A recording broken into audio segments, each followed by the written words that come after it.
Alright, so I'm back with another video, and here I think I'm just going to do a couple puzzles, probably do like three actually, and hopefully I can go through my thought processes on these puzzles, and hopefully I can get them right. So let's just jump right in. So we got a puzzle rating of 3014 here. Of course, it's another tricky looking knight endgame here. So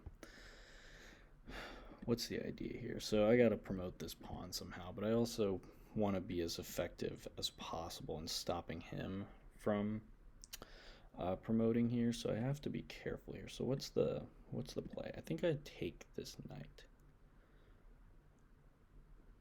or do I? I think I have to take the knight. If I don't take his knight, then he's going to take my knight. So I think the first move, just by process of elimination, has to be knight takes b2. Unless, yeah, I really, the first move has to be knight takes b2, because to promote this pawn, I got to get rid of his knight. And I don't see any other option, so I guess I should probably just play this move and then calculate, since that's kind of a forced move. However, getting into this position, I probably would have had to see how this continues. Anyway, so what's the play here? Knight here, a2, check, back, and stop him. That's got to be the play, right? Knight here, maybe he goes king here. Then I check here and go here. Yeah, this is easy. Okay, and the idea is to check and then go back. Okay, that one was pretty straightforward. So you just had to see the proper path to see if your knight can get back to stop this queening square on h8. That one's a little bit straightforward, but knight endgames generally can be very tricky, especially just trying to visualize seeing through until the end. But okay, that one was pretty clean. So on to the next one. I expect these puzzles to get harder as the game goes on. Let's see, or as the puzzles continue. Okay, so this looks like some sort of mate, but I'm curious what the mate is. Queen g5 is my first thought, just because if bishop takes knight or queen takes knight, there's queen takes g2 with mate due to this bishop on the long diagonal. Notice how if you do knight check, he can just slide his king over, I think, so I don't think there's really anything with knight check. Knight check here, same deal. I think he can just slide his king over, and I can't really get my queen in, because then his queen would hit it. So I think the idea of this is that after g3, there's also knight h3 with mate. So I think queen g5 seems like it should do the trick. I don't really see anything that he can do against that. I don't see a way to stop mate here, so I'm going to do it. Okay, so you give up the queen. But yeah, once again, that one was pretty straightforward. I guess it's just, you just have to see after queen g5, he can't really take this knight because he's got mate problems, and then on g2, and then the idea is also after queen g5, if g3, knight h3 is mate due to this bishop on the long diagonal.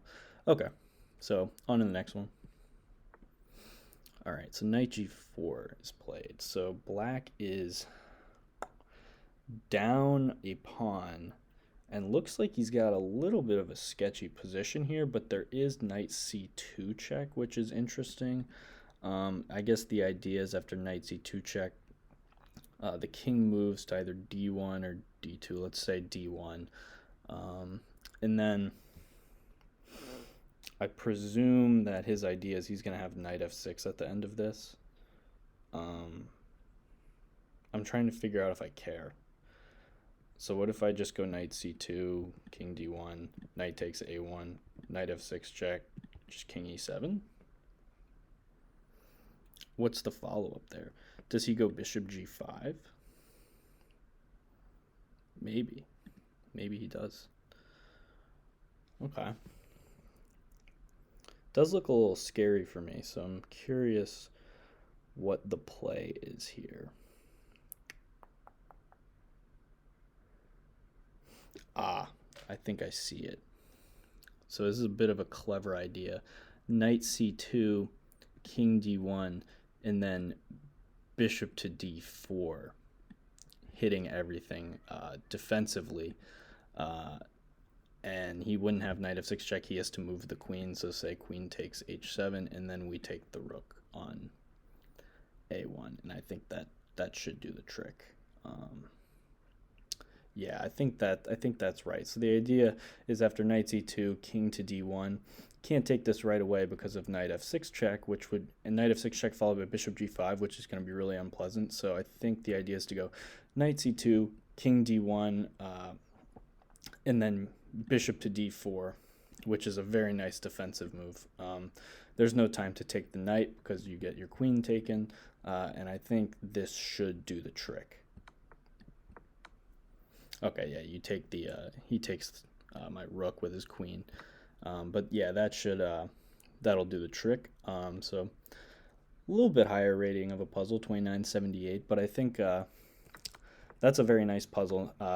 It's important to know how to both attack but also to defend, and notice your opponent's threats of knight f6 and then bishop g5 with some nasty stuff on my king, and I really don't want to allow that, but bishop d4 just absolutely kills all of his counterplay. And then he's unfortunately going to have to play queen takes h7 or something, and then he's going to be losing a rook here, and the bishop comes back to defend quite nicely. So that was a pretty good puzzle.